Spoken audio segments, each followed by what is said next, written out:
Well, after yet another loss to a real contender, the Lakers might finally be forced to make a tough decision. Actually, maybe a few tough decisions. There's more than enough blame to go around.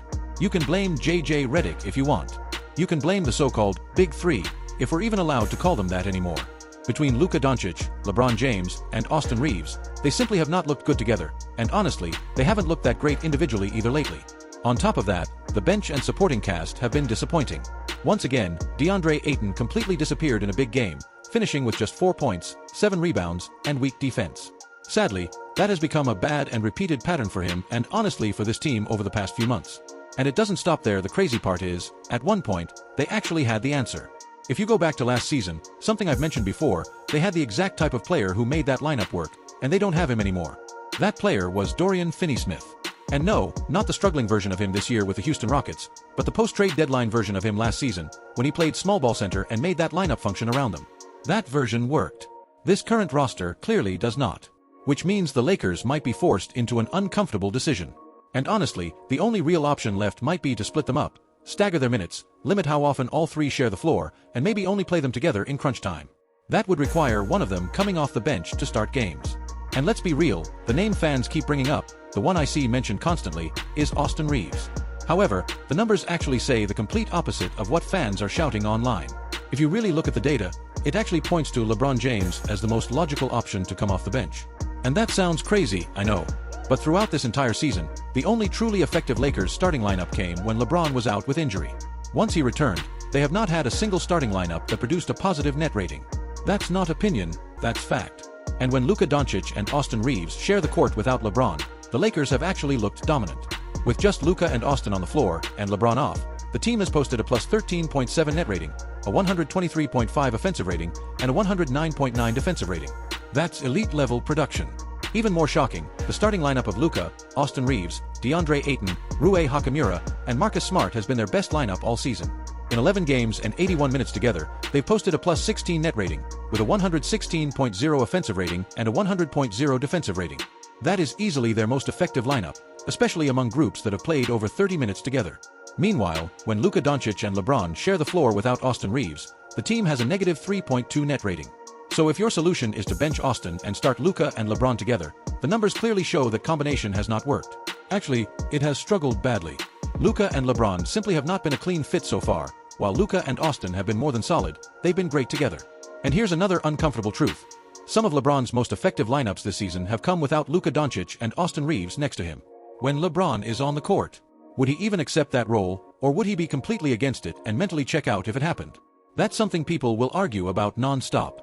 But at this stage, with this so-called Big Three clearly not working, what real option do they even have left if they refuse to try that? It's a serious question. They've experimented already. They've rotated different lineups. They've shuffled combinations. And even though it's still a relatively small sample size this season, the trio of Luka Doncic, LeBron James, and Austin Reaves simply has not worked when sharing the floor together. And that's the biggest issue of all. When your three best players can't naturally fit, that's not a small problem, that's the foundation cracking. So what exactly can you do after that? If the core doesn't function, something has to change. And the one move they still haven't fully committed to is bringing one of them off the bench to balance things out. Yes, you could bench Austin Reaves. From an ego standpoint, that probably creates the least drama, and he's likely the one who would handle it the most professionally. But the numbers, the actual performance data, suggest something much more uncomfortable. They should at least consider bringing LeBron off the bench. And honestly, LeBron himself should at least think about embracing that if winning is truly the priority. It sounds strange. It feels almost disrespectful to even say it about a player of his status and resume. Benching someone like him instead of Austin Reaves doesn't make sense if you're judging strictly by career accomplishments or legacy. But basketball isn't about legacy on paper, it's about fit on the court. And when you focus purely on fit and what the numbers are saying about how this team performs, this season, with the fit between the three of them, it does make sense. Again, I would not immediately do this. I'm not saying to do this in their next game or even during the next week, but if not during the next 2 to 3 weeks if there's no improvement, not even a slight upward positive trend with all three of Luka, LeBron, and Austin on the court together, then they might have to think about it. Now, they might have to go on the route of benching Austin and try to bring him off the bench purely from an ego and ND a message in that regard. Maybe that gives their team a boost and gives maybe Luka Doncic and LeBron a better pick and roll threat, a better lob threat. Maybe that helps a little bit. Maybe they try some other change and add some other rotational direction that maybe separates them a bit more or does something a little bit different that makes a bit of a change in a positive direction. But at this point, I'm not sure what other option they have left. Unfortunately, they don't have Dorian Smith from last season. He made that combination work. He made the fit work in a small ball lineup with himself and Rumor around them, but they don't have him anymore. They don't have that version of him. They don't have any version of that kind of player. And with this current team, they might not have a different choice. Yes, again, there definitely is going to be a popular argument to bring Austin off the bench instead. Many people say that he can't play against good teams and isn't good against good defenses, which is simply not true in my opinion. I mean, throughout the entirety of this season, when playing against a top 10 defense, Austin has put up nearly 25 points per game on a 61.5% true shooting percentage, which is absolutely elite for a guard. So, no, I don't think that's the obvious choice. Even though some people might claim it is, and that would be the best role for them to take, that's not exactly what the numbers say. So, with that in mind here, what do you guys think? How have you felt about the combination of Luka, LeBron, and Austin Reaves on the court together so far? Is there maybe something that they haven't tried to make it work? Is there a change that they have not made yet that would help all three of them fit together on the court? Or does something need to be changed that involves all three of them not on the court together, especially to start the game out? Is it LeBron coming off the bench?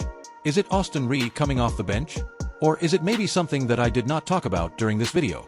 Let me know your thoughts and what route you would take in the comments down below. But I think that'll pretty much do it for this one. And if you enjoyed the video, then I would greatly appreciate it if you dropped a like, subscribe to the channel if you have not already, and hit that notification bell to never miss out when I upload a video.